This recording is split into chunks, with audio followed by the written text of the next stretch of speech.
Hello दोस्तों, और चलिए आज निकलते हैं इंडिया के एक बड़े ही अनोखे सफर पर। हम एक्सप्लोर करेंगे इंडिया के 3 बिल्कुल अलग-अलग कोने। और यकीन मानिए, वहाँ की कहानियाँ, वहाँ की पहचान सच में कमाल की हैं। सो रेडी हैं? चलिए शुरू करते हैं ये कल्चरल जर्नी। इंडिया के 3 कोने, 3 कहानियां। आखिर इनमें ऐसा क्या खास है? देखिए, ये सिर्फ आम टूरिस्ट स्पॉट्स नहीं हैं, नहीं, ये तो हमारे देश की डाइवर्सिटी की जीती जागती मिसालें हैं। तो आइए एक एक करके इनकी दुनिया में चलते हैं। तो सबसे पहले हम जा रहे हैं गोवा। लेकिन हाँ, रुकिए, हम यहाँ बीचेस या पार्टीज की बात बिल्कुल नहीं करने वाले। हम बात करेंगे एक ऐसी पुर्तगाली विरासत की जो आज भी गोवा की गलियों में जिंदा है, सांस लेती है। अक्सर वहाँ के बुजुर्ग उन पुराने पोर्चुगीज दिनों को याद करते हैं और उनकी फेमस ब्रेड को। सोचने वाली बात है, राइट?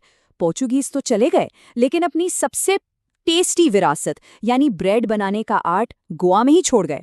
और आज ये सिर्फ ब्रेड नहीं है, ये गोवा के कल्चर का एक इम्पॉर्टेंट पार्ट बन चुकी है।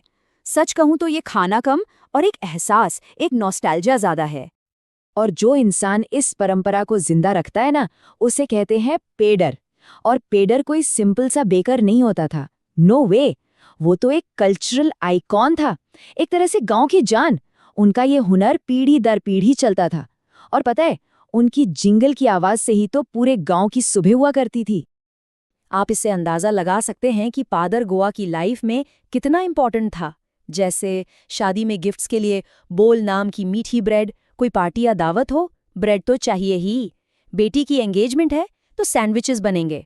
और क्रिसमस जैसे फेस्टिवल्स, उसके लिए तो खास केक्स और बोलिनियस होते ही थे। मतलब साफ है, बेकरी के बिना वहाँ कोई सेलिब्रेशन पूरा हो ही नहीं सकता था। सही मायनों में उस बेकरी की भट्टी गांव के दिल की धड़कन थी और उसकी प्रेजेंस हर खुशी को डबल कर देती थी।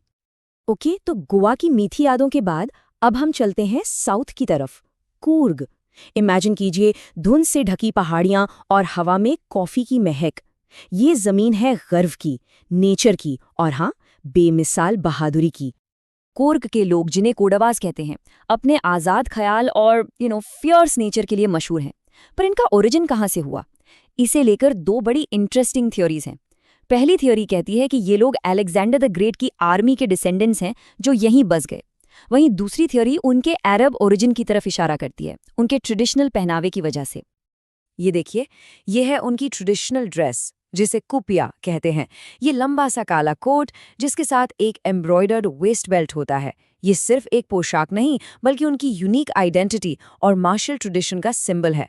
और सच में यही चीज उन्हें सबसे अलग बनाती है।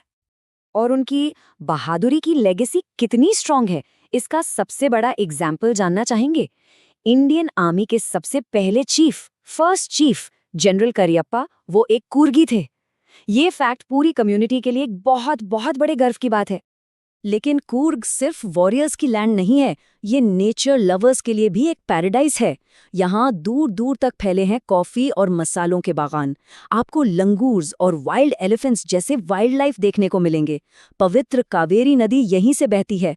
और अगर एडवेंचर का शौक है तो रिवर राफ्टिंग, रॉक क्लाइंबिंग, सब कुछ है यहाँ। तो चलिए अब अपने सफर के आखिरी स्टॉप पर चलते हैं, इंडिया के ब्यूटीफुल नॉर्थ ईस्ट, असम। यहाँ हम उस ड्रिंक की कहानी जानेंगे जिसे शायद पूरी दुनिया में हर रोज पिया जाता है। Any guesses? जी हाँ, हम बात कर रहे हैं चाय की। जरा इस नंबर को देखिए, 80 करोड़। ये कोई छोटा मोटा नंबर नहीं है। इतने कप चाय पूरी दुनिया में हर एक दिन पी जाती है। Can you believe it? इससे साफ पता चलता है कि चाय हमारी लाइफ का कितना बड़ा हिस्सा है। और इस कहानी में असम का रोल बहुत बड़ा है। ये आवाज, चाय गरम गरम चाय, आई एम श्योर हम सब ने ट्रेन के सफ़र में ये आवाज़ ज़रूर सुनी है। और ऐसी ही एक आवाज़ से शुरू होती है प्रांजल और राजवीर की कहानी, जो ट्रेन से असम के लिए निकले हैं। अब इन 2 दोस्तों के बीच का नज़रिया देखिए, बड़ा मज़ेदार है। राजवीर, जो पहली बार ये सब देख रहा है, वो तो चाय की झाड़ियों के समुद्र को देखकर बिल्कुल ऑस्ट्रक हो जाता है, हैरान है। और दूसरी तरफ है प्रांजल, जिसका जन्म ही एक टी प्लांटेशन पर हुआ है, तो उसके लिए ये रोज की बात है, ये उसका घर है। ये छोटा सा डिफरेंस ही बताता है कि असम की आइडेंटिटी चाय से कितनी कितनी ज्यादा जुड़ी हुई है। जैसा कि प्रांजोल कहता है, असम में दुनिया के सबसे ज्यादा टी प्लांटेशंस हैं। आपको इतने गार्डन्स देखने को मिलेंगे कि बस पूरी जिंदगी याद रहेंगे। जहां तक नजर जाती है बस चाय के बगान। ये व्यू सच में अनफॉरगेटेबल है। तो ये था हमारा सफर 3 अलग-अलग जगहों का। अब जब हम इन तीनों कहानियों को एक साथ जोड़ते हैं ना, तो सोचिए हमारे देश की पिक्चर कितनी खूबसूरत और कलरफुल बनती है। एक तरफ है गोवा, जहाँ की हवा में आज भी पुर्तगाली विरासत की मिठास घुली हुई है, वो मीठी यादें। फिर है कुर्ग, अपने लोगों के गर्व और बहादुरी की जमीन, जिनकी कल्चर बिल्कुल अलग है। और आखिर में असम, जो अपनी चाय से पूरी दुनिया को रोज सुबह एक नई ताजगी, एक नई एनर्जी देता है। देखा, एक देश लेकिन कहानियां कितनी सारी। हर कोने का अपना अलग रंग है, अपनी अलग पहचान है। तो अब ये सवाल आपके लिए है, आपके शहर की, आपके गांव की ऐसी कौन सी खास बात है, ऐसी कौन सी कहानी है जो उसे सबसे अलग बनाती है? इस पर जरूर सोचिएगा।